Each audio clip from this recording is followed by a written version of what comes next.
Welcome to the Great Beer State podcast from the Michigan Brewers Guild. The Great Beer State is a weekly show sharing conversations and stories from the passionate people who contribute to our vibrant Michigan beer community. It is made up of a mix between full-length archived interviews from the Guild's first documentary book project, A Rising Tide, Stories from the Michigan Brewers Guild, and conversations recorded in the here and now. Each episode is kicked off with a conversational update from host Scott Graham, Executive Director of the Guild, and the beer-evangelist Fred Biltman, author of A Rising Tide. Here's Scott and Fred. Welcome to episode 5, Scott. Hi, Fred. How time flies. Yes, it sure does. We have dueling Beer Fest Zoom backgrounds today. We must be feeling it. We've got the fever for Beer Fest. Yeah. I wonder if we're at the same festival. That's a good question. I don't think so. Yours looks like Marquette to me. Yeah, I think it is. And mine is courtesy of Chuck Marshall at Life in Michigan, which has lots of photo galleries of Beer Fest, and I do believe this was maybe the last GP Beer Fest. Can't remember, but it's pretty impressive. Could be. Yeah, Chuck has shared a lot of photos with us, and we appreciate his efforts. So, anyways, great to have you here. We are going to be sharing an interview with David Ringler of Cedar Springs Brewing Company today, recorded in the here and now, as we say, as compared to the archived interviews from A Rising Tide. So that's exciting. And we'll go through the Brewers Dozen again, but first we like to go through updates. So what have you got in mind for brewery member updates? What should they be paying attention to or looking at these days? Well, I'll tell you what's new is something coming from Lansing. We have, I guess, we're always watching what's happening in Lansing. And for those who may not think about the importance of that, and I kind of liken what happens to Lansing to seeing a dead deer along the side of the freeway when you're driving by. You look at it, but you're not sure why, and your eyes are drawn over there. But what happens in Lansing has a tremendous ability to affect the breweries in the state. And we're in a heavily regulated industry, both on a state and federal level. And those rules that were put in place and have changed and evolved over the years, most of that happened without anybody ever thinking that there would be this segment of the beer industry that is all these more than 300 breweries today. So it's no surprise that we bump into rules and regulations and limitations from time to time that need to be addressed. And one of those things that we've been working on for some months and kind of hit the skids when things slowed down with the whole COVID situation was a package of bills, some originating from our interests, some coming from wholesaler interests in other places. But the most noteworthy one is that we have passed through the House and Senate and expect the governor to sign into law this package of bills, one of which includes expanding self-distribution for qualified microbrewers. So previously, the limit was you could only be a brewery that sells 1,000 barrels of beer total if you're self-distributing. And now the self-distribution limit is up to 2,000 barrels of beer, and it doesn't count your tasting room sales, so sales directly to consumers. So it's more than doubling the volume that you could self-distribute if that's the route that you want to go and you're eligible. And certainly there were a few folks that were bumping into the limit and wondering what it might mean for them. So we're really happy to get this done, and we think it'll get signed into law next week. That's great. Is that the primary change is self-distribution and that raising that limit? Any other considerations?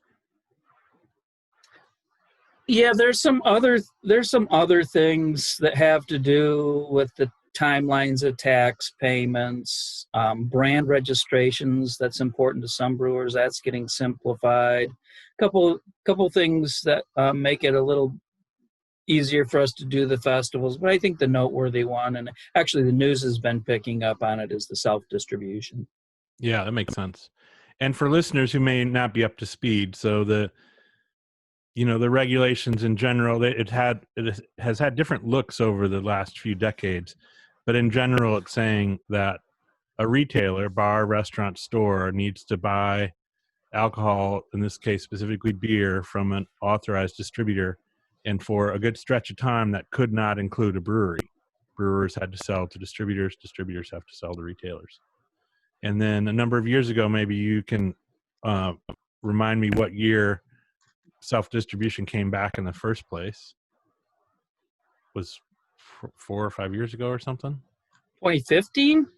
Yeah. Yeah, I think 15. Okay, so sorry, I can't remember. I'm old. That makes sense. So 2015, self-distribution was reestablished, having gone away in 1993. And so if you want some of the smaller brewers that may not be at a distributor yet, for a while couldn't be served in your local watering hole or at your local store. Now that brewer can, if they don't have an existing distribution relationship, they can deliver to those retailers and bring their beer farther. So cool. And now a few more of them can do it in a little bit. I'd like to throw a shout out to, I'd like to thank Representative Pauline Wenzel, who championed our cause on that. It's always nice to have somebody working to help you out in Lansing. So thanks, Pauline. Representative Wenzel. Yeah, all right. Thanks for that. Cheers to that. How about enthusiast members? Any news? I'm kind of excited about us launching the enthusiast inside look at these podcast introductions. I'm really hoping that we get a response and get some interaction. And I for one am looking forward to hearing from a couple of them. I haven't talked to many in quite some time, and I'm looking forward to hopefully seeing them participate. Yeah, me too. And with any luck, we're starting that next week, I believe. So check your inboxes, look for that. You'll be, those people that are enthusiasts can log in basically during this recording, and they'll be watching this live as it happens. And then we'll click from this sort of broadcast view and be able to field Q&A afterwards that won't be broadcast. It'll just be conversation with us. So that's the format, and be Thursday afternoons, Thursday evenings around 5 or 5:30. I think we said 5:30, right? So check that out. I'm looking forward to it as well. It sounds to me like we need a good name for it, but we'll figure that out. We've got time. We got like a week. So that's the enthusiast update coming soon. How about our beer drinking, Michigan beer loving public? Well, that's a great question. I still think that breweries opening is kind of the news, because I know some didn't open immediately, and of course some were already open to some degree, but I still think being able to go out and get a beer in your neighborhood or at your favorite brewery, or even if you're moving around, is, I guess it's not a novelty, but it feels like a new and fresh experience still. Yeah, it does. And we were talking, I think it might have been the first episode, how one of the strange silver linings is the sort of planning and thoughtfulness that goes into some of the things that we could easily take for granted before, which was like, I want to go get a beer at a brewery. Who's open? What's the protocol? What I gotta like prepare for the mission. And that's been food and drink and groceries and to-go food. And while it's had a lot of inconvenience, at least from my experience, it's it's made me more thoughtful. And like, if I really want I'm choosing what I want to support. I'm choosing how to get what the best that I can find for my own choice, but also like, I want to support them. I'm going to go to them tonight, no matter what, whatever, I'm going to make arrangements. Yeah. And I feel like that newness and freshness is exciting. And I hope that other people are having that same experience, that this is a great time to really focus on what your adventures and retail experiences mean to both the business and yourself. That if we want them around, we got to prepare, plan, and support. So that's my championing Absolutely. statement. Yeah. It's actually making me feel a little bit guilty that I'm not getting to more places. So I think I'm going to have to prioritize work less and going to breweries more, so I don't have these feelings of guilt and not being as supportive as maybe I could. Yeah. Well, there's only so much time, but we'll make it happen. More breweries, less anything else. You heard it here. Well, that is kind of the update section. So the other thing we do on these calls, these conversations, is we share the Brewers Dozen. There are so many member breweries in the Michigan Brewers Guild that in order to cover them all reasonably in a season, we've got to give shout outs 13 at a time to pace it out. I think that is sort of bewildering when you go back to the early days of the roll call of the Michigan Brewers Guild. Or I can remember dividing the phone tree up about who we were going to call to beg them to be a member. So realizing that we're doling them out 13 at a time over multiple weeks is sort of fascinating. But anyways, that's what it is. Shout out to 13 breweries. Scott, you want to kick it off? I'll kick it off with Five Lakes Brewing Company in Dorr. If you don't know where Dorr is, it's just south of the Grand Rapids area, just off of 131. Fun spot, good beer. Right on. And not too far from there in Byron Center, if you get over to one, I think you've got to plan a 2-brewery trip. We've got Alebird Tap House and Brewery in Byron Center.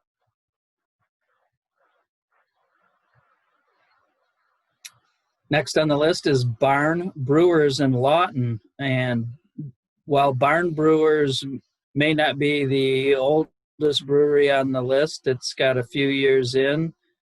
There's kind of a long history at that location, so it'd be worth going. I won't give it away, but it's been several breweries there. Oh, good. I almost logged my answer, but it is a historic location, and Little Lawton's been doing a lot for good beer for a long time too. Not only that brewery, but across the street, you've got that beer bar there, Big T's. I mean, they had a beer selection in a tiny town. Did you know that they're a brew pub now?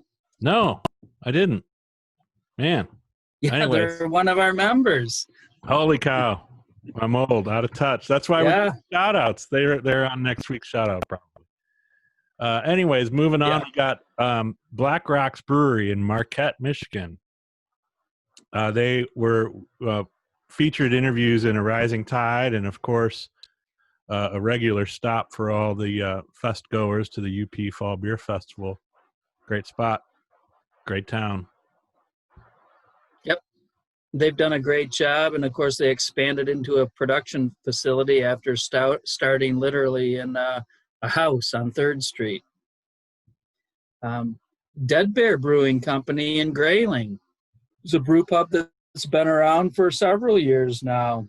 They serve their own beers, plus a thoughtful selection of other Michigan beers, and they've got great food. Excellent. Loggers Brewing Company in Saginaw. Yeah, Loggers is just kind of outside of Saginaw. If I remember right, it might even be on a dead-end road, but I haven't been there too many times, but have really enjoyed the local atmosphere. Are they a brew pub or a micro? They're a microbrewery. Great. Newaygo Brewing Company in Newaygo. again, that's very much a small town, kind of downtown brewery. It's just great that little towns that you might pass through, many of them now have a brewery as a place to stop and get something to eat and drink. So it's a cool spot. Yeah, another brewery and location in town with a rich history for Michigan beer and Michigan brewing is Frankenmuth Brewery in Frankenmuth. Historic Frankenmuth. Yes, I have. Yep, I have a bit of history at that location, even though it was a brewery in a former incarnation. I have experience there myself. Moving to the Grand Rapids area, Harmony Brewing Company and Harmony Hall, two successful brewpub locations known for great beer and tasty food. Absolutely. We've got Pigeon Hill Brewing Company in Muskegon. They've been around a little bit now. I'm not sure how long, but I know we've enjoyed their beer at the Great Beer State Dinner several times. Yep, and I think they're finding some success with their distribution. Sanctuary in Grand Ledge is a brewery, and they do some distilling, and they haven't been open for many years, but Carl Glarner, who's kind of behind the scenes of that place, has been part of our community since very early on with the Brewers Guild. And very early shout out to Carl and the folks at Sanctuary and Grand Ledge. He might be enthusiast number one, because I think he was, if I remember correctly, he was our first attempt at bringing somebody on to sort of head up the enthusiast program, which we probably started and stopped and stumbled a bit back in those days. But Carl was our guy at, what was his shop, the Red Salamander? That's right, and he was homebrew supplies. But yeah, Carl managed the enthusiast program for a while. I think he raised his hand and said, "Hey, I can help you with this." Technically, enthusiast number one is Victor Lambert. Oh yeah, well, Carl was involved in the very early days of the program. Yeah, well, no offense to Victor, he's earned it. That's for sure. All right, well, if you tuned into episode number 4 with John Lenardos, you were treated to some of the Cass Corridor history and Detroit brewing history that included Traffic Jam and Snug.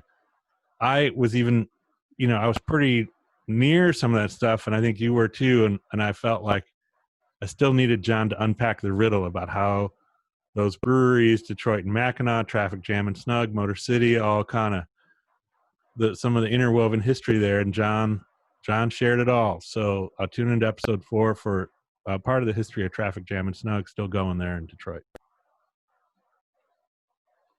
Absolutely, and the Ipsy Ale House in Ypsilanti, we'll get some history behind that place in a future episode at some point. I know that you talked to Ted Badgerow, who has maybe not a consistent, but probably the longest history of brewing at a small brewery here in Michigan, and that's one of a few places in Ypsilanti that's just been a great addition to the scene. And another note of trivia is on our website we have a version of the Michigan Beer Fight Song sung a cappella by Ted.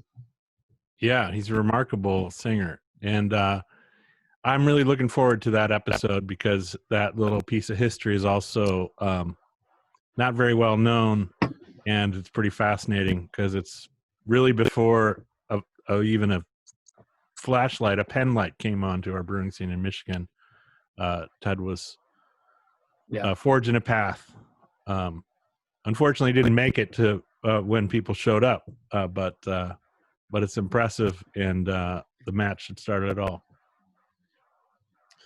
So that is the Brewers Dozen. Thanks for your help there, and shout out to all those brewery members.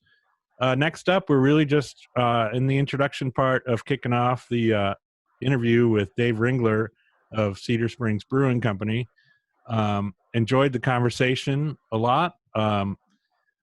he had some interesting, different contact points with the industry, both in the early 90s and then coming back to start his brewery. And I also thought his beer and brewing experience in Germany was pretty fascinating, as well as obviously a big influence on what he brought back and what he put into his brewery here, current day.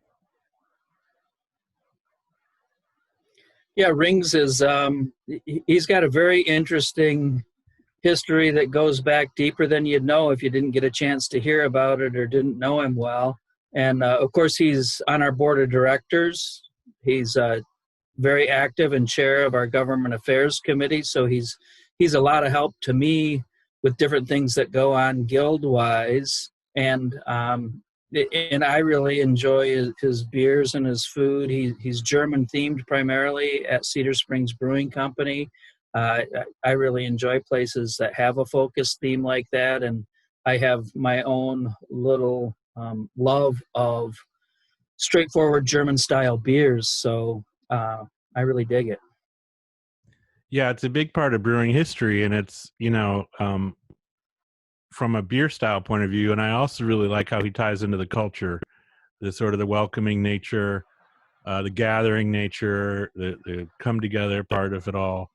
I feel like he does a good job of speaking to that, and also kind of not making it feel like a history lesson. Like he's borrowing some traditions from the old world, but not making him feel old and stodgy and like an obligation. I feel like I enjoyed talking with him about that, and it feels like he's bringing things to life and doing so with an interesting flair and sort of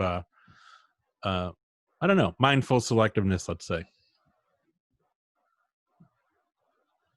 So that's that. Unless you got any other tidbits on Dave, who's the founder and director of happiness at Cedar Springs Brewing Company, we can kick it off to Dave.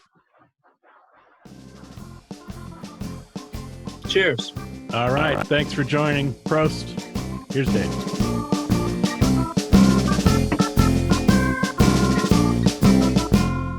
Good to see you, David. And I'd love to just have you tell us a little bit about yourself and how you got into brewing and how Cedar Springs came to be. Well, that's a multi-part question, isn't it? Yes, it sure is. I don't know. It's funny. I think, Fred, I don't think we actually met until I got back in the industry. I had started, I was a home brewer back in high school and college. Of course, I didn't taste it at that point. I just enjoyed the hobby. Started out with doing it with my dad in the kitchen, What years are we talking about there? This would have been about 1988, 89, somewhere in there. Yep. Bought Charlie Papazian's book, like I think everybody did, and I relaxed. I didn't worry, and I had a home brew. So, I dabbled with it a little bit. I still have my copy. And then I went to school in Kalamazoo and was introduced to, that was in the very early days of Bell's. So I was down there in I guess I arrived in 88 on campus. And as a fellow K-College Fighting Hornet, along with Scott Graham and Larry Bell, McGreffs, and numerous others, discovered his beer. I was working at there was 2 local stores there that kind of had craft beer, Tiffany's, and then I worked at what was called Munchie Mart, which was a great name, and that was kind of a campus beverage store, convenience store or whatever.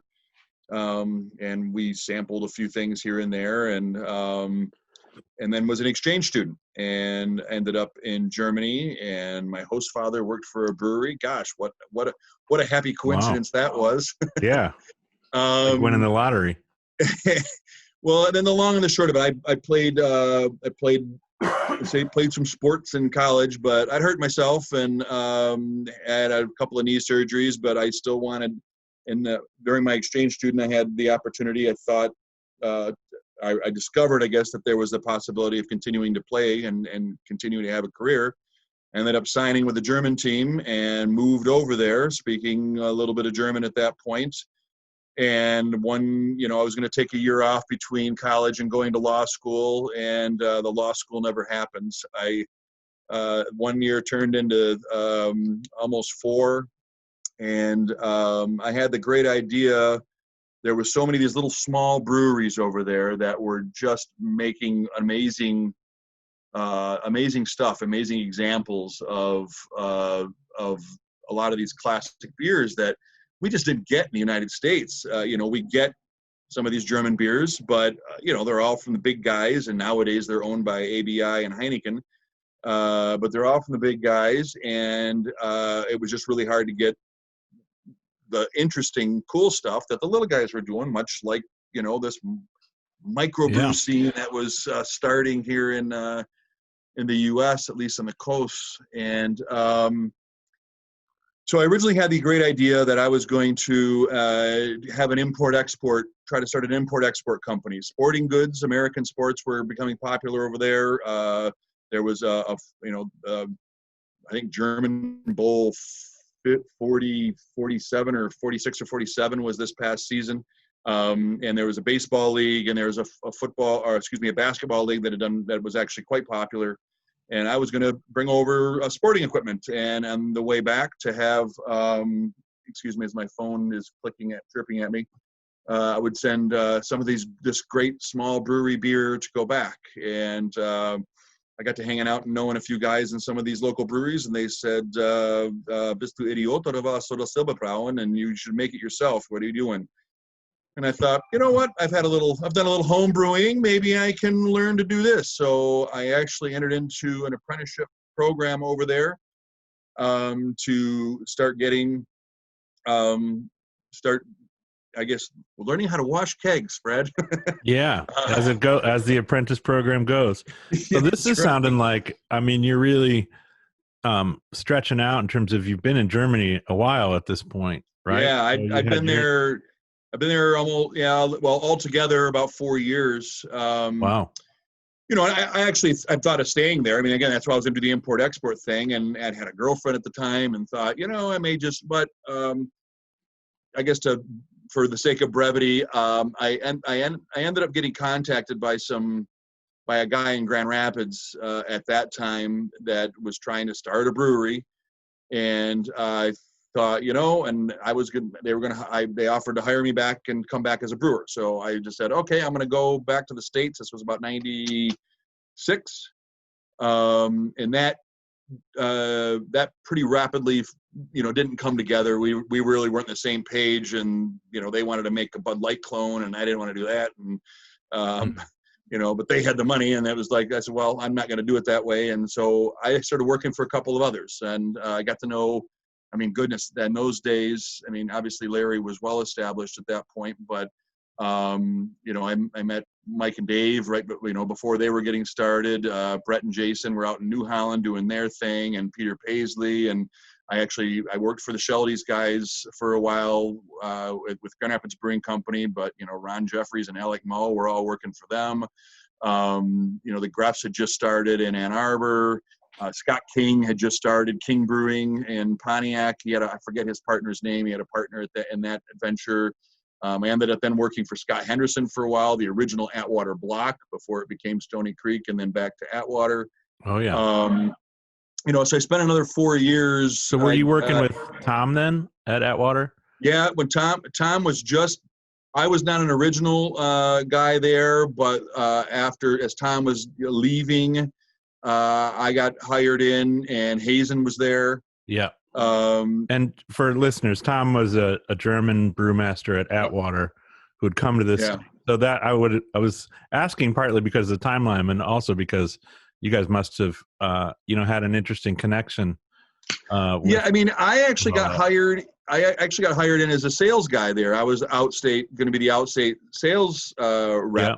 So, I met Tom a few times. We didn't get to have any real long conversations, because I was obviously doing other things, and he was that was right at the end of his tenure. He was kind of wrapping up. But, I loved the concept of what they were doing, and they were good at, working on making these traditional.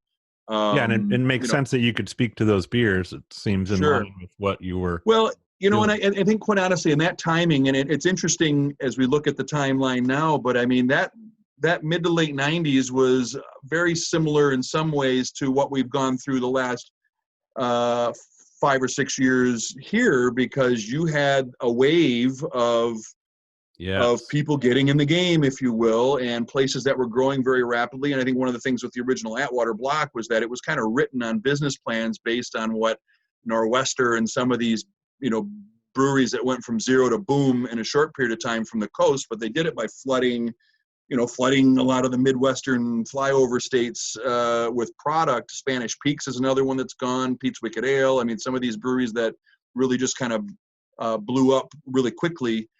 You know, so your anticipation maybe in some of these was that you were going to have that kind of rapid expansion. Well, as more and more people entered into the market very, very quickly, it was still, you know, only a fraction of the consumer that was really even exposed to, you know, to craft beer. So it was still a very much an uphill battle, just even in terms of awareness. Yeah. You know, so you had this wave, and really the late 90s, if you recall, there was a washout. I mean, there was a lot of them that went away. You know, Rafi's is one that comes off the top of my head, but there was it was here locally, but there was a ton of them that, you know, Arena Brewing Company in Grand Rapids was a brew pub, and Ron Jeffries and Alec Mull were the brewers, and it didn't work out, you know, and so there was this whole wave of, you know, a lot of startups.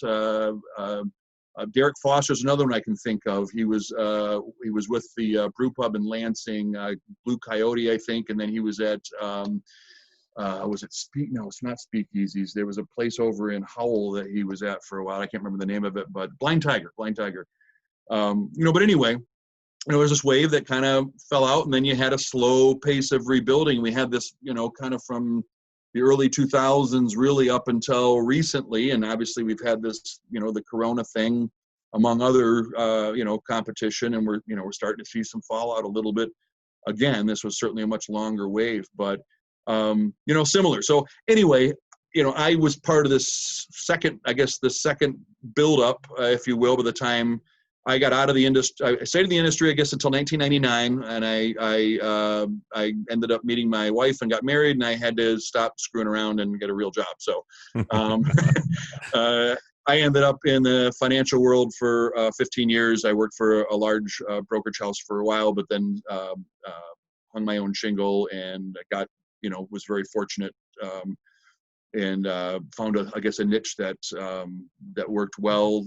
Did that for, like I said, about 15 years total, with kind of the back of my mind, you know, someday somebody's going to make a Weiss beer brewery out there and come along, and gosh, nobody was coming along, and I'd kind of kept my toe in the industry. I wrote a blog, and I still had some of these old friends, and I consulted for a couple of import breweries that were trying to get into, that I'd known from the old days, that were trying to get into the United States, and bad timing on their part. But I just kept my toe in the industry, I guess. And at some point, you know, I'd been babbling about this long enough with my wife, and I was getting pretty bored and fed up, I guess, with what I was doing. So I decided to make a really awful financial decision. and I sold and decided to jump, you know, with both feet back into this. I actually had interviewed with a couple of breweries about, you know, just going to work, but ultimately, you know, decided I really needed to do my own thing, and here we are. I pushed all my chips into the center, and we jumped in. We found I looked around a couple places. We looked in Lansing actually first, and looked in some places in Grand Rapids, and then ultimately found a little spot just north of Grand Rapids. We're actually at 17 miles. So if downtown Grand Rapids, Van Andel Arena, or where Founders is located is 0 mile, we're 17 miles straight north on 131 in the little town of Cedar Springs. There's about 3,500 people here, so we're right on Main Street and right on the White Pine Trail. And it, you know, takes about, and with good traffic, I can get to Founders in about 17, 18 minutes from here. But it seems like a long way away, I think, for a lot of people in Grand Rapids. But yeah, we did the brewery, the small distillers license, small winemakers license. So we have a little restaurant here, and The idea was really to bring a little bit of this German, well, I shouldn't say German, I should say Bavarian, because it is very distinct, but this Bavarian culture that I kind of fell in love with from my time over there, to bring a little bit of that to West Michigan. And so that's what we've tried to do. Awesome. And so what year was that you opened? We opened, I guess I formed the company in 2013. And as I was originally looking at some other locations, and then I ended up taking on a couple of people as interested investors. And we found this location in Cedar Springs in early 2015. Well, I guess it was mid 2015, and then ultimately decided that was going to be the spot in it was late 2013, excuse me. And then it took about a year and a half to get everything together and actually open. So we opened November 13th of 2015. All right. Congratulations. Well, the fact that we're still open is congratulations. I think. Yes, double congratulations for sure. Can you share a little bit about Bavarian culture, beer culture, otherwise? What are the parts of that culture that you fell in love with, and how is that embodied at your brewery, Cedar Springs? Well, I think, one of the big things at first for me, I actually worked under a female brewmaster was my first job. And at that time, this is the mid 90s, and that was early to mid 90s. And that was relatively unusual. And I still keep in touch with her. Angela Vergas is her name. And she's still in the industry and is wonderful. And we talk quite a bit. In fact, she had brewed for a little while in the United States and in England, in Singapore. She was back in Germany for a small 300-year-old brewery that just closed during the coronavirus crisis. Wow. So they actually lost one of these, small town legacy breweries over there. So she's kind of looking for her next step right now. But anyway, one of the things that struck me, and having worked my way through college and a lot of different jobs, but as a foreign kid speaking really bad language and being obviously a foreigner, I could walk into breweries and introduce myself and, here's where I worked and here was my brewmaster. And I was really welcomed in as a brother, as a colleague.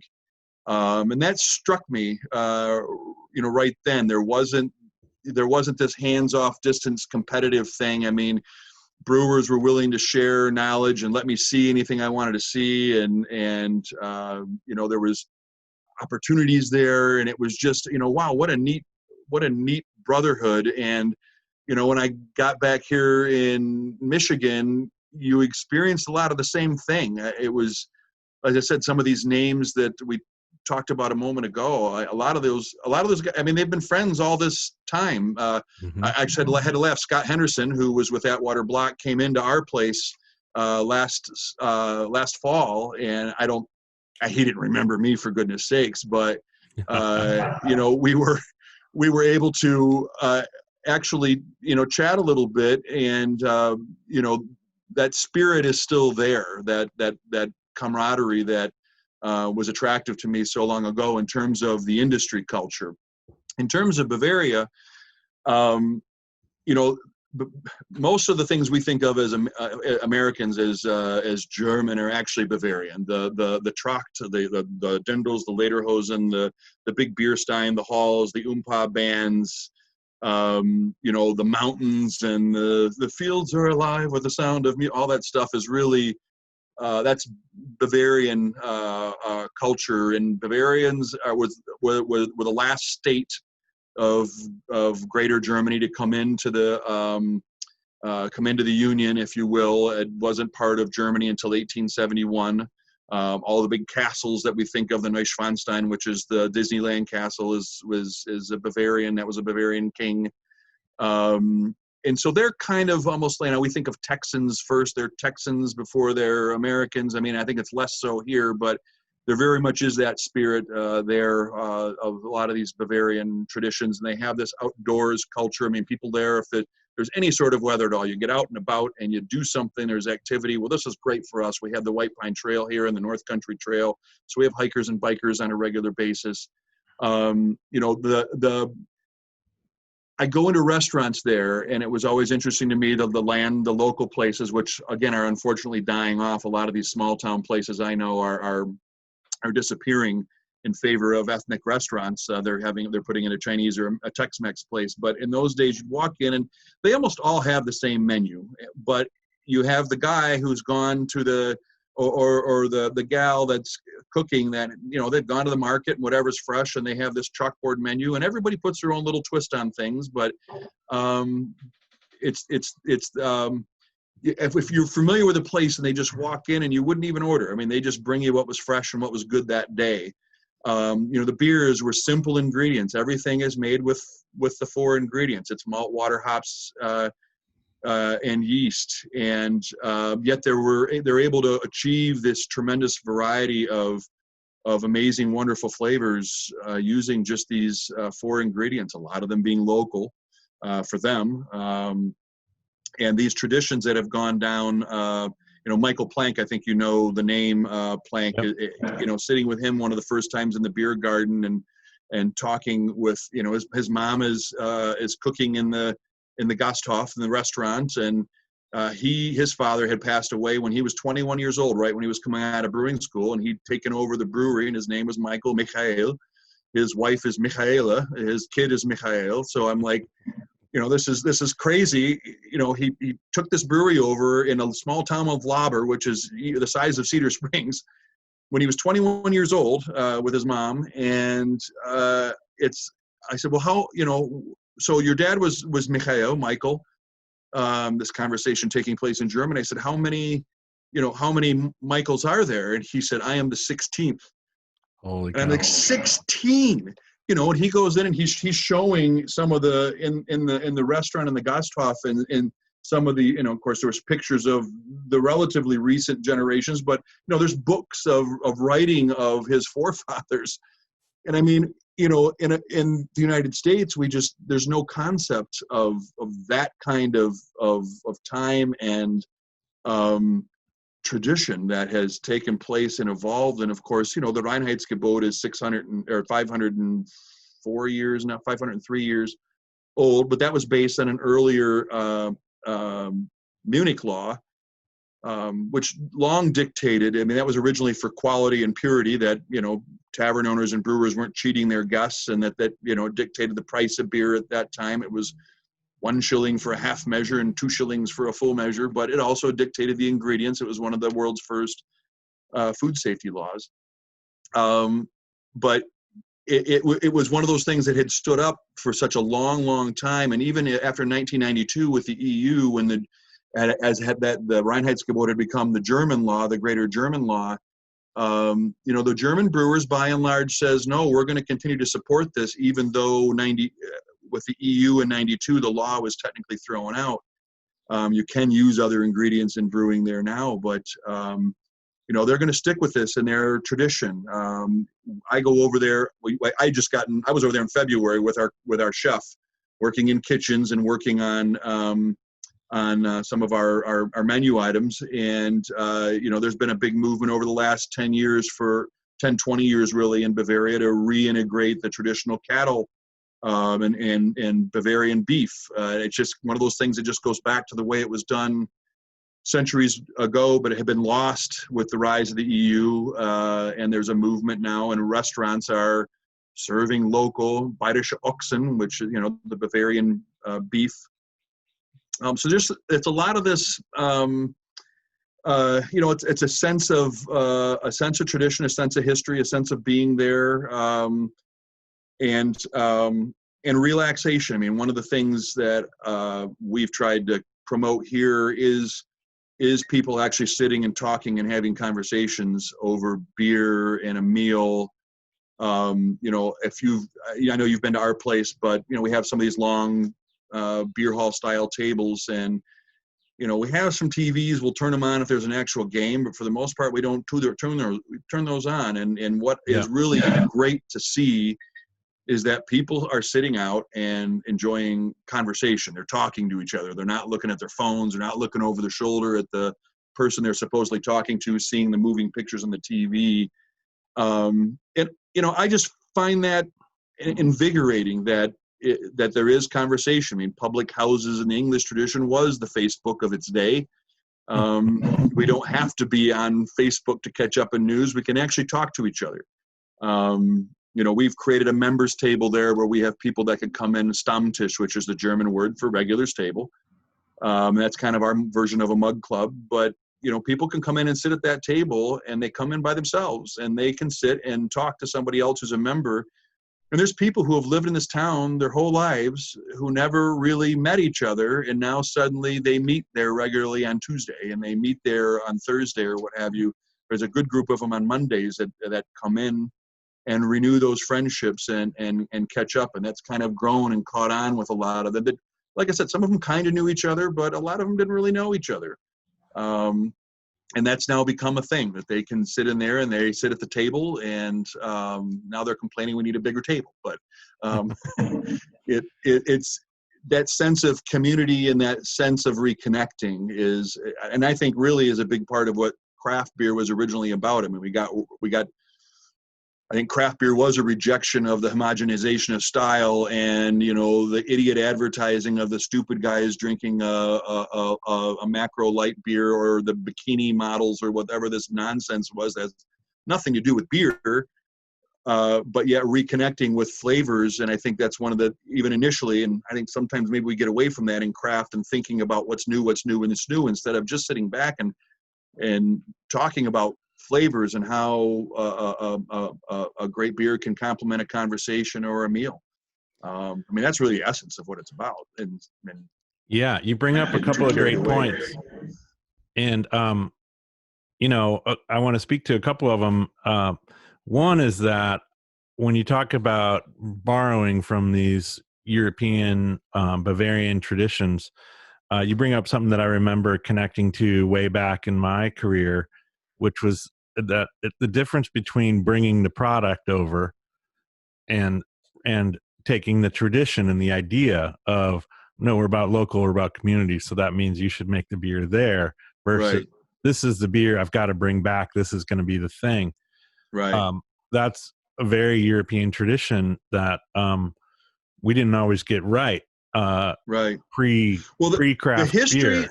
The history of brewing throughout mankind, I mean, you can, depending on your source, I mean, 8, 10, 12,000 years that, agriculture first developed it because of us to create a source for beer.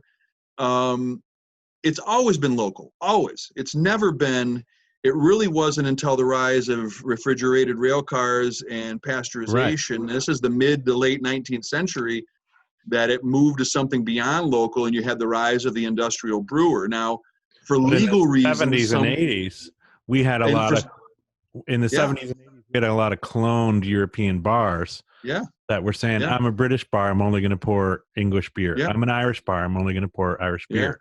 And I remember running into those in the early days of working for Bell's and trying to convince them they should have a local beer on, and saying, it's never going to happen. We have our model. We're British pub. And I remember saying, and if you were British, you'd be pouring local beer. Like you're sticking to the wrong part of the model. Right. Yeah. We will not ever do that. We'll never pour local beer. And I thought, that's farther away from your inspiration than shipping beer across an ocean. And in the long run, Fred, you were right, because if you look at that, I mean, when's the last time you saw a Newcastle on a beer list? I mean, a lot of these beers, unfortunately, and you know this, if you're in England, I mean, you drink those beers there locally is one thing, but it's a vastly different experience when you, and I say this all the time about German beers. You'll hear people, I don't like German beers. Well, to be truthful, unless you've been over there, you really haven't had a German beer, because what you're getting over here is light struck, it's oxidized. I mean, it's nothing like what it is when you have it fresh. When you have it local, when you have it from in that atmosphere and in its own environment. And it's not to be against imports, but no, not at all. But at the exclusion of a local product, it's sort of counter to the culture. So I guess I'm recognizing that you adopted the culture versus even what was part of your original idea is I'm going to bring these things to each other. And I love that that's sort of a transformation Well, and that's essentially what the guy perception. said. That's what he said to me immediately. He said, well, don't do that. Do it yourself. I mean, that's really what it should be about it. I mean, that was very early on. I say it was my original idea, but just because I love that culture. And I'm like, I want the people I know to experience this. And to your point, that's really what we've tried to create here is that experience. And again, it's not for everybody. I mean, early on, I had to decide, the hop heads and the beer geeks that are chasing the latest, greatest barrel age and the fruit thing, the sour. I mean, they're not okay.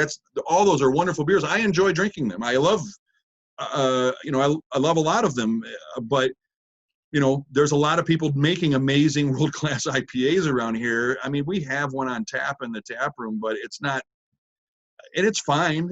But I tease people that come in. You don't come to the German. You don't go to Romano to the taco. I mean, you come into the German place. I mean, try something that's from the German tradition, and actually you may be surprised that it isn't what you think it is. And being able to do that. I mean, when I visit places, I want to drink what they're known for and what they're proud of. And that's where your heart and soul. And I love that idea. And I think even getting people to think about that conceptually is even going to help them beyond when they're drinking your beers, is saying, you don't go to France and say, in order for people to taste this croissant, I've got to put it in a Ziploc bag and bring it home. In order to taste that fresh croissant, you have to bake it or have it baked within a day. And so and beer culture, we're kind of saying the same thing. Hey, to experience this moment, we kind of have to create the moment instead of trying to pack it well. Right. And really, I mean, I think,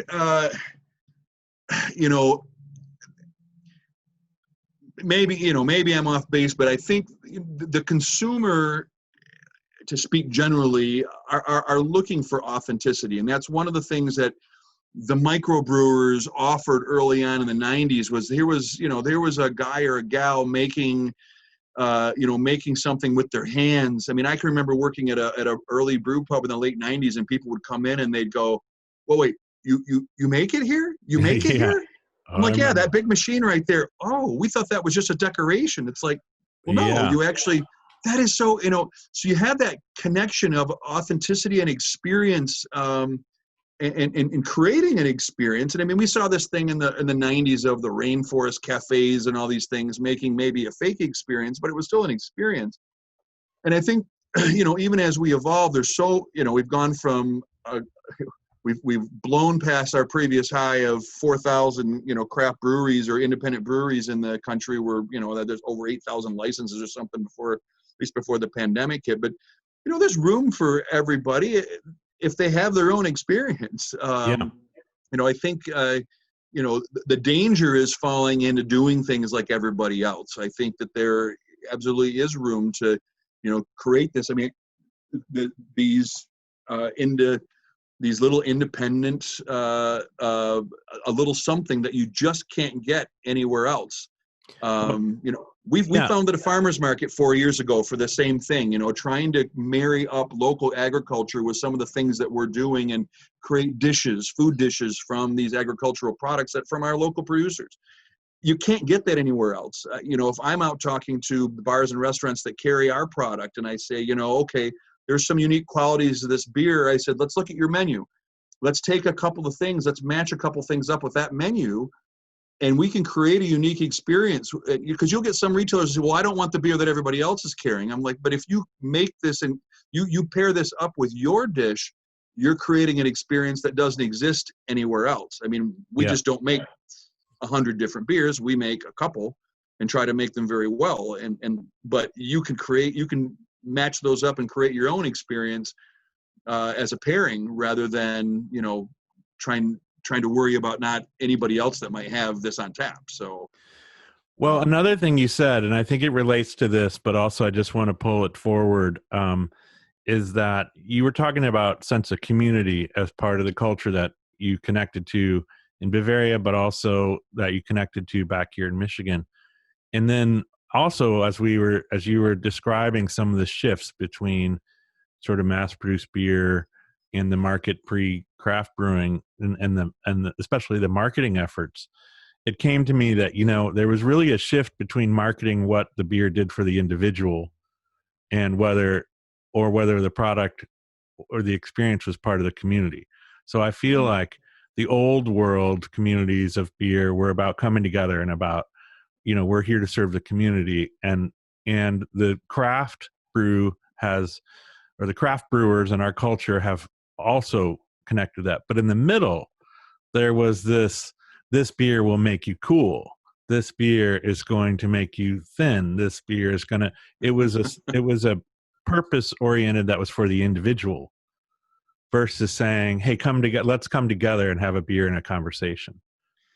Well, food and drink are really communal exercises.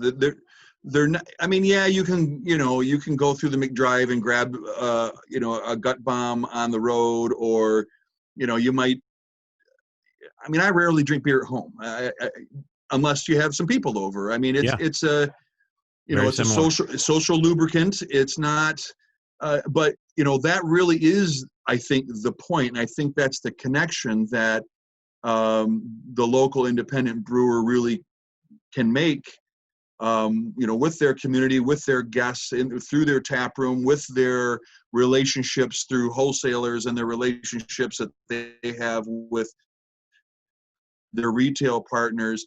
That's when it works. The server or the bartender at your retailer knows a little bit of that story and can relate that to the guest, and again, create their own and melt and blend their own experience around that. But it's storytelling. I mean, what is history in general? Is storytelling. What are we? We're the sum of our history. I mean, we heard those stories. That's how we identify what we are. And I think that's some of the connective tissue between the old world and the current, more connected craft marketplace.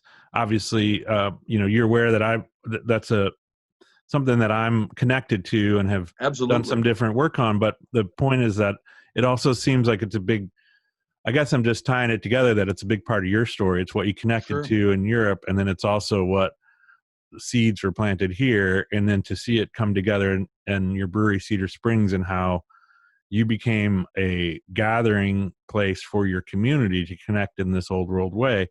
It seems like as much of a cultural project as it is a brewing project. Well, I think that's a little bit of the idea. I mean, we started doing some, even on the community level, we started doing a lot of fundraisers and doing some donations and getting involved in a lot of the local organizations, even before we were open and not under construction. And that's a big part of our mission, is to continue to make our community a better place. We do a lot of educational outreach. Again, with my background in starting under a female brewmaster, I mean, I have a whole educational series. I've done a lecture series with some of the local libraries and women's groups on the history of brewing from the female perspective. I mean, historically, it was a female exercise really until the Industrial Revolution. And it's one of the things that people don't think, right off the top of their head. But it was by and large a domestic activity and female for the most part, until modern times, if you will. And as we're in the process of working on a new tap room down in Grand Rapids. And so, one of the things we've been working on the same way is trying to create those connections, and that's a very diverse community there. And how can we tell some of those stories of brewing traditions from some of these other communities and tie them in. A lot of the Latino breweries, which is the one growing import section of the market right now, if you're looking at imports, which have had their challenges in the rise of craft beer, but these were collaborations with a lot of German breweries that started many of these breweries that are now and are now known as Mexican beer, or however they want to categorize it. But a lot of those historic brands are modeled after German lagers. Yep, absolutely. I mean, that light lager style obviously took over the world for a period of time. But my point is, in any of these cultures, there's a lot of interconnectivity, and even on our founding fathers, we hear about George Washington, Thomas Jefferson. Those were actually African American breweries. There's connections there, and there's some traditions that maybe are not very well known. But I think people can relate to those stories, and it it creates those bonding connections that we are all in this together, because we are all connected. There are these crossovers regularly, and again, the sum of who we are today is a result of a lot of these connections. But I think those stories are just not well known, and that's one of the things that we've tried to engage in our community is going through and discussing some of these stories and letting people know that, hey, we're all really a little part of this, and we can connect over a beverage and talk about it. So yeah. Speaking of community, that's a great time to sort of segue into what were your first experiences with the Guild in terms of becoming aware of it? You obviously have two portions of your beer life and career to think about, but what was your first interactions with the Guild, and how has that grown now that you're a brewery owner? Yeah, well, obviously it was different later on. I mean, one of the first things was it was really neat. It was awesome when I first came to Guild events again to see a few of the old faces that I had known way back then. I mean, a few people I'd kept in touch with a little bit, and obviously a lot of them I didn't. And sometimes, like, I think you were with Bell's and then moved to New Holland in between when I wasn't around. But so we really didn't know each other until I did come back. But trying to re-engage some of those connections and those friendships. Obviously, when I knew I was going to be getting back into the industry, it was important to me to connect to the Guild that had been formed in the time that I'd been out of the industry. But get involved right away in any way I could. So I mean, we were a brewery in planning as we were waiting for our project to come to completion, and joined, of course, right away. And tried to help out and attend things that I could and get involved and connect. Obviously, the meetings, whether it's the festivals, that's a time for a lot of us in the industry to reconnect when we don't have a million other things going on, that we actually can have conversations. And then, of course, the conference, the winter conference, is tremendous. That, I think, was the first official event I attended as a brewery in planning, and that was amazing because of the networking that took place there in terms of how do I solve problems, or I'm running into this issue. I mean, the BA has that a little bit. You have message boards and things, but it's not the same as that real interaction. And again, the same camaraderie that I'd fallen in love with back in the early mid '90s was still present, even as that was kind of right in the beginning of another wave. I guess it was so 20 4 or 5 years later I eventually ran, but 2013, 2014 were, I don't know if you remember how many breweries there were. We had to be close to 200 or more by then. I think it was a little less than that. In fact, I know I did an exercise not too long ago. There are already there's twice as many breweries in Michigan since we opened, and there are twice as many nationally since we opened, at least before COVID, there was. So in either case, it's a hell of a lot more than when you were first in the business. Yeah. It had to be interesting to come back. Back then, you remember those days. I mean, literally in the 90s, I mean, you knew or had visited every single brewery. You knew them. I mean, and you knew a lot. You knew most of them by name and who they were. I mean, we all knew each other, at least to a point. Again, I was not as big of a part of it at that point because I wasn't an owner at all. But I mean, had been somewhat involved. And in fact, I have some of the old lists the state used to publish. They had the licenses were in order of number. So the microbrewery and the brew pub licenses were actually numbered sequentially. So Traffic Jam and Snug was the first brew pub, and Bell's, of course, being the brewery, the microbrewery at that time. And Grand Rapids Brewing Company here in Grand Rapids was the second brew pub, and they were numbered sequentially. And they changed that system, but having a couple of those lists, and it's funny to go back and read through some of those. Big Buck up in Gaylord. I mean, a couple of these early folks that were involved. Pat Scanlon over in the Detroit area. So I guess come back later. Obviously, you don't know everybody, and that's intimidating to walk into a large group of people you don't know, but a fraction of them, and is the needle scratch off the record when you walk in? I mean, it isn't easy to stand up and, talk to people up front. But, again, that camaraderie is there. People were always warm, and you were able to make those connections, pretty readily. So. Yeah, so that was kind of my point or question, was that there being a considerably higher number of breweries and a more robust scene when you came back, and now you've got a business plan in hand and you're pushing all your chips in. It's great to hear that your memory still really recalls a sense of camaraderie and support, and that was there versus focusing on that other side of like, oh boy, there's a lot of breweries now. It's nice to see that you felt welcomed and supported. Well, and that's a big credit to those pioneers, which, I hope that, again, it's a powerful thing that you're doing, Fred, in bringing some of those stories out, because I think some of the folks that are getting into the business now maybe don't have a sense for the struggle or an appreciation of what did come before them and lay that groundwork. But, Larry's Larry, but I mean, Larry is always passionate about the brewing, and he was welcoming with information. The New Holland guys, the Founders guys, the Rochester Mills guys, Tim Surprise, all these folks, they established that culture here and helping each other out and talking to each other. I mean, to a point you're competitors, but we were really all on the same mission, and are on the same mission to get people to drink a real and an authentic a product, and to experience flavors that maybe they haven't been in the age that came prior to us. I mean, when you and I grew up, the best beer you could get was a Michelob or a Heineken, and really we didn't know any different than that. That really, when you turned 21, that was the best you could do. I mean, kids don't grow up with that now. They know there's more to the world, and I mean, you think about that just change in understanding in it's true.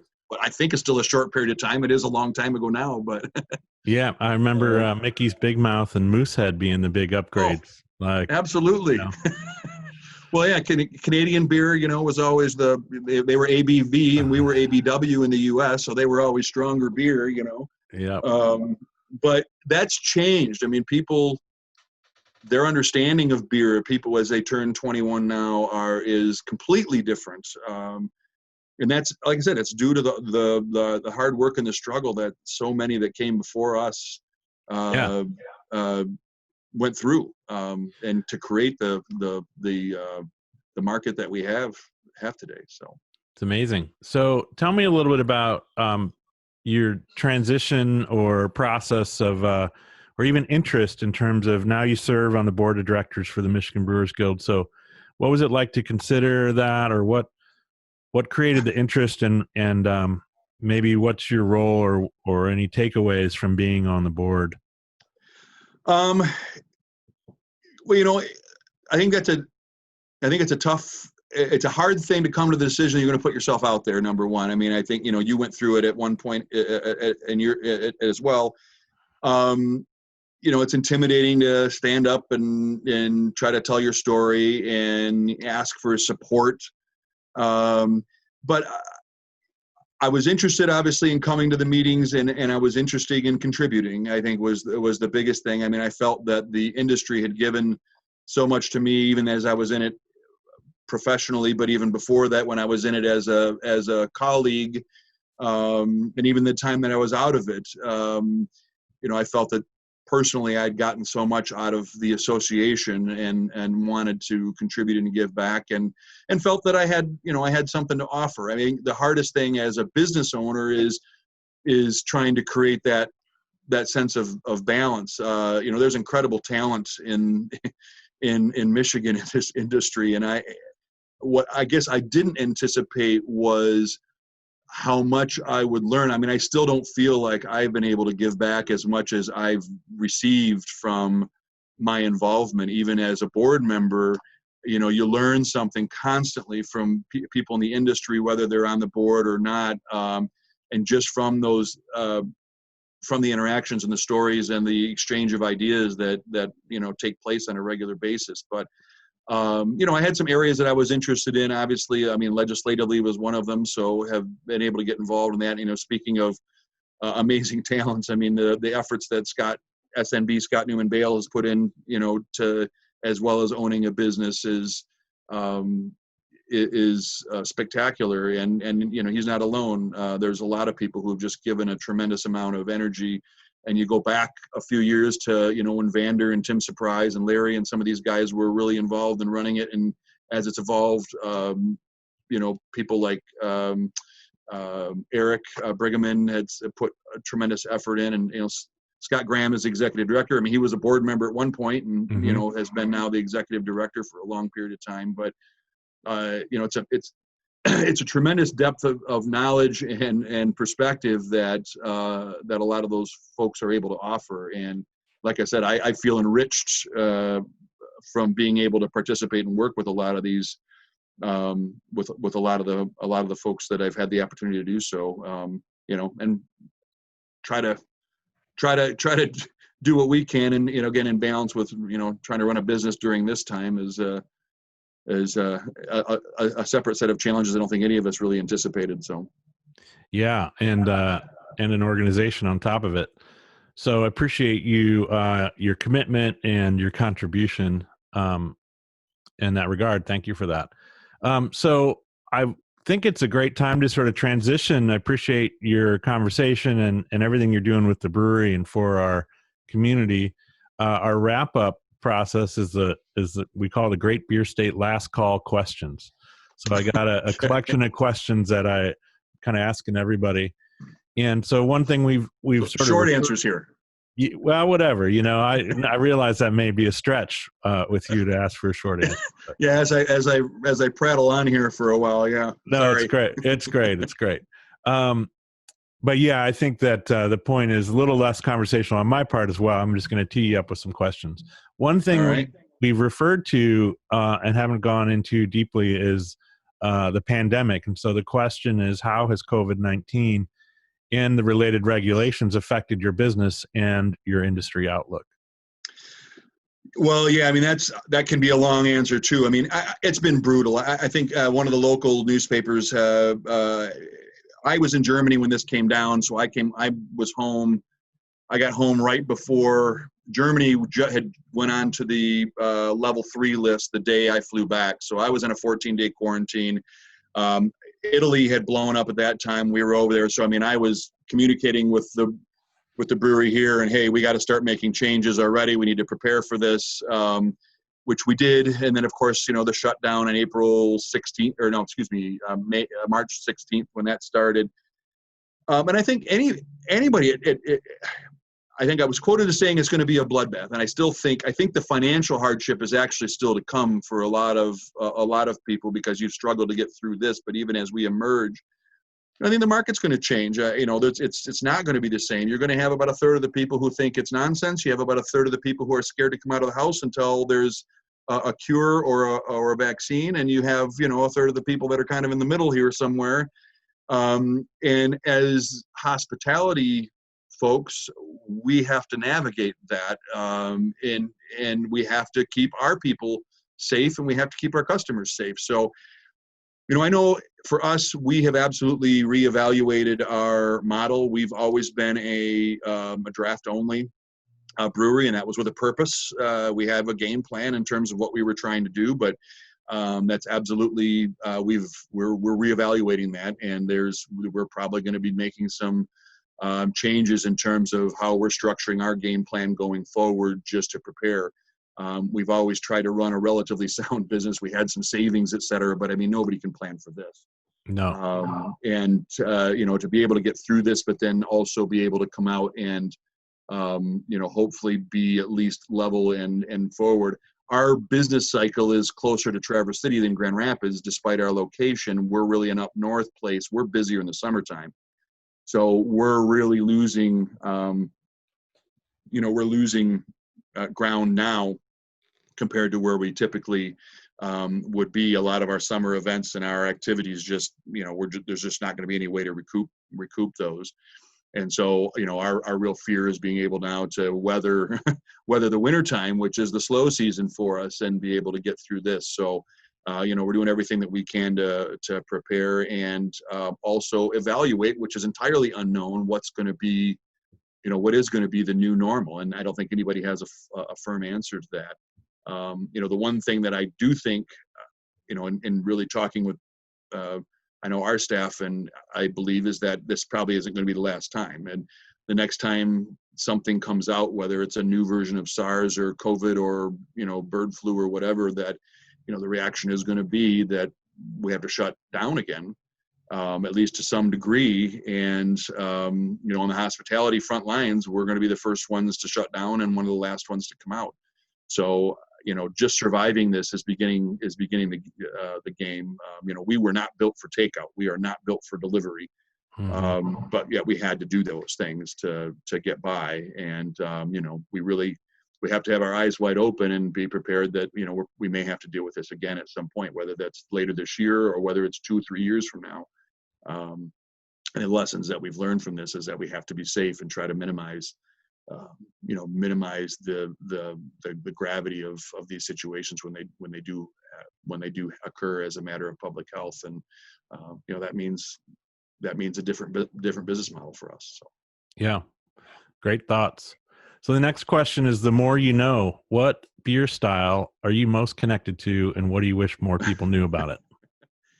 Well, I think Weissbier, Hefeweizen, Weizenbier. That's I think that's what we're known for. I mean, people say German or Bavarian, but realistically, I worked for a small traditional Weissbier brewery. It's a classic. It's an antique style that goes back hundreds of years. Most of what Americans think of as Weissbier or Hefeweizen, they call it. Hefe just means yeast, and it's always a yeasty Weissbier. It was hazy before hazy was cool. But the blonde version that everybody thinks of really did not evolve until the mid-1960s. That's actually a newer German beer style, if you will. The traditional, the classic that dates back 5-6 centuries is actually what the BJCP, or the judge certification program, would call Bernsteinfarbenes, which is brick colored. It's more of a classic, heartier amber Weissbier, Weizenbier. And I think it's a tremendously misunderstood style in the U.S. because a lot of the versions that we've had here have made local compromises, and that's perfectly all right. And a lot of them are spectacular beers. They're just not this traditional Bavarian style Weissbier that is rooted in those traditions. And it gets confused with other wheat beer styles, American wheats and Belgian Wits and all that, which are entirely different. But there's some rules about it, and it's one of those styles that we just try to educate people on a one-on-one basis, and because we hear all the time, "Oh my goodness, I've never had anything like this." Yeah. And that's satisfying when you get those kind of reactions. So, right on. So let's talk about. I can go another 2 hours on that if we want. That we'll have to do that for the after the behind the scenes after party. So your ideal home bar. What's your home bar setup like, and any suggestions for people who are now spending more time serving and enjoying beer at home? Yeah, it's kind of funny. Before I got back in the industry, I had a little small beer fridge in my basement bar, and then I had a big one in the garage that was a full-size fridge, and those were stocked with packaged and canned beer from all over, bottled beer. And I just like to have a little this, little that, depending what mood you're in, to have something different.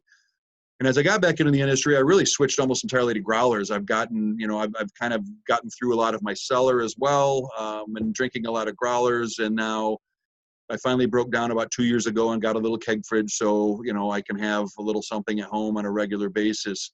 As I said, I don't really drink a ton at home. It's usually when I have people over or guests over. And if we're doing that now, we have to do it around the campfire at social distance to break a little bread together. But the other thing I really enjoy at home is quite honestly drinking wine. I mean, I've been working on a wine cellar off and on for years, and that's one of my next remodel projects. And trying to have a little variety there that again pairs with food. So I always enjoyed doing the same thing with beer.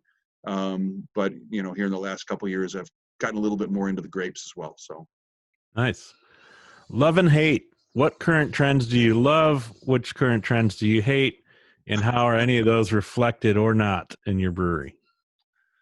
Well, the easy answer to that, obviously we love a lot of the traditional classic styles. We're almost really weird right now in that we only do classic styles, I guess. I mean, we have made a Vit beer, but other than that, everything in house is 4 ingredients. We don't do anything with other stuff in it. Not there's anything wrong with that, but we just made that personal choice to be unique. I mean, our IPAs are classic American IPAs. We have an Irish stout. It's a classic Irish dry stouts. Obviously, our German beers are all in line with classic styles, and that's honestly odd. Again, we talked about the '90s earlier. It seemed like back in those days, everybody had a light ale and a red ale and a dark ale, and then they would have a rotating tap. Well, it's kind of gone the opposite now, and I mean, amber ale is a great beer. You just don't ever see it anymore anywhere. A classic Irish stout's a great beer. You just don't see those anywhere. I mean, they're almost always barrel aged or has sky blue, pink, and yellow polka dots of some sort in it, and a lot of those are interesting. But you also, I mean, Sierra Nevada is still one of my bucket list beers if I'm on a desert island. I mean, the Sierra Nevada Pale Ale is amazing, and I try to keep a little of that at home regular just to have, because every once in a while it's just a nice, refreshing. So I guess the some of the trendiness, constantly trying to throw new things against the wall everybody's pursuing a hit record. I get it, but lately everybody's jumping in on seltzers, and it was sours there for a bit, and it was New England IPAs for a bit, but I guess we've just never gotten caught up in chasing any of those. We do our boring beers and just try to do them really, really well, and plug away at those. So sounds good. You remember your first drink? Oh God. Well, I know when I was a little kid, my dad used to send me to the fridge to grab a can of beer for him, and I would open it and I'd take a little sip, and he had to stop doing that when they'd come back with more than a little drained out of them. So, what beer was that? He, by and large, drank Pabst Blue Ribbon, as I recall. Right. I mean, he would, other things too, but he would have Pabst at home was the one that I really remember, and I would take a draw for those, and as I got older, I mean, I think when we were in high school, we had a friend that would help us out once in a while. We would have Miller Genuine Draft. I think that was the one. Oh, yeah. The ones that we kind of had around. We'd go out in the woods and have a bonfire and drink MGD. So. Well, right after first drink, the next question is, do you remember your worst drink? Oh, well, I guess I have a joke here that's probably not appropriate, but I think worst. I mean, the worst I ever had is wonderful, but the thing that always gets me is when you go into places with dirty lines. That just absolutely infuriates me, because I know the consumer is blaming those off flavors on the brewery, and it's not. I just think anytime I go in we've had an account. I know we've had an account that we sold, and we just stopped selling them beer because the lines aren't clean, and that's the heartbreaking drink. Now, overall, the worst, I must say, when I was living in Germany, we were at a sailing regatta down by Vienna, and they would always have an open bar after the day's races, and the bartenders would serve until it was gone. So whatever they had, they'd pour them healthy. And I think that's the only drink that I ever really don't drink anymore. We sucked down rum in the diets like it was lifeblood, and that was a long night of a train wreck. And to this day, I don't like Coke in anything. So rum and Cokes are off my list. And then the irony of that being, when I ultimately met my wife, that's all she would drink. So she's gotten better at it now, but at least her drinks were safe from you. Yeah, that's right. That's right. All right. Last question. Who is your bucket list drinking companion? Somebody who you haven't had a beer with, but you'd love to. Oh, so this is somebody alive, or this is like a historical it's a figure bucket type list. thing? You can do whatever you want. Oh gosh, you know what? You think, as we've talked about quite a bit, I mean, to me, drinking a beer is about conversation. And if I think of people that I would love to have a conversation with, I think of, Winston Churchill and Otto von Bismarck are tremendously interesting historical figures. Charles Bukowski, talking about a storyteller. The Barfly would be one. Alex Haley's another one. I mean, the groundbreaking work that he did to be able to have conversations with that's probably more than I gave. That's probably too many, isn't it? But yeah, you got one? Can you whittle it down? Well, given the German background, I would go with Otto von Bismarck. I think all right. He's kind of forgotten, but that would be a tremendously interesting conversation. All right. Well, here's to Otto. David, thank you for spending the time with me and for doing all you do to make the Michigan beer scene interesting and vibrant, and a nice community to be part of. Well, thanks for doing this too. I think it's a cool project, and I look forward. I know I've already listened to a couple of them, and I look forward to hearing a lot more of these. So, right on. Cheers, Fred. Toast.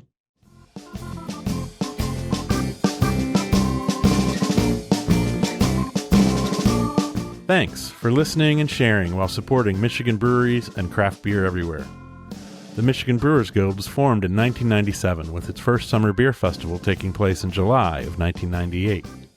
Its now 5 annual festivals are dedicated exclusively to Michigan beer brewed by more than 270 member breweries.